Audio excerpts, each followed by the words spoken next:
Now I want to talk a bit about cost allocation. And there's really three main ways to do this.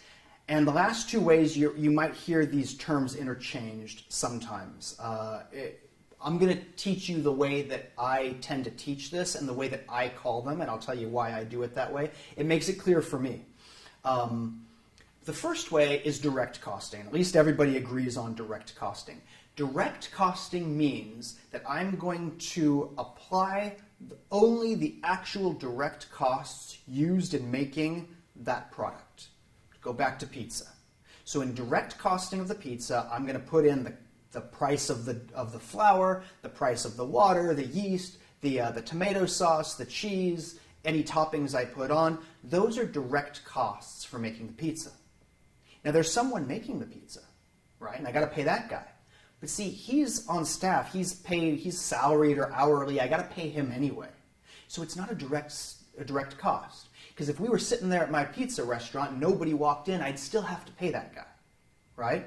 So the direct cost is the cost actually used in just making that pizza. That's only incurred when that pizza is made, okay?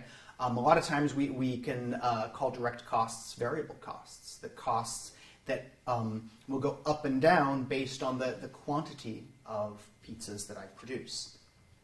The next kind of cost allocation is called absorption costing.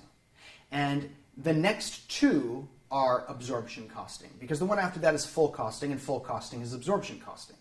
And many people call full costing absorption costing. I use them differently, and this is why. Because absorption costing says that I'm going to absorb some or all of my non-direct costs. So I'm going to take some or all of those costs and apply them to the pizza.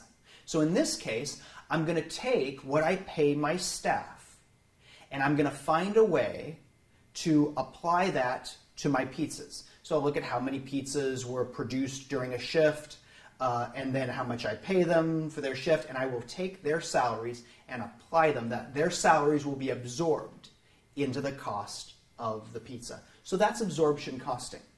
Now, I can choose to absorb all my costs. You see, I'm still not absorbing rent, the rent for my location. I'm not absorbing electricity or gas for my pizza ovens.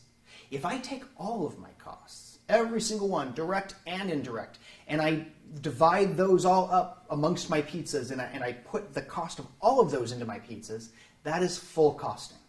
So full costing is absorption costing, but you're absorbing everything. And because sometimes we absorb some indirect costs, and sometimes we absorb all of our indirect costs, I like to give them different names so I know which one we're talking about. So direct costing, absorption costing, and full costing, the three primary ways of allocating the cost to what it is we're producing.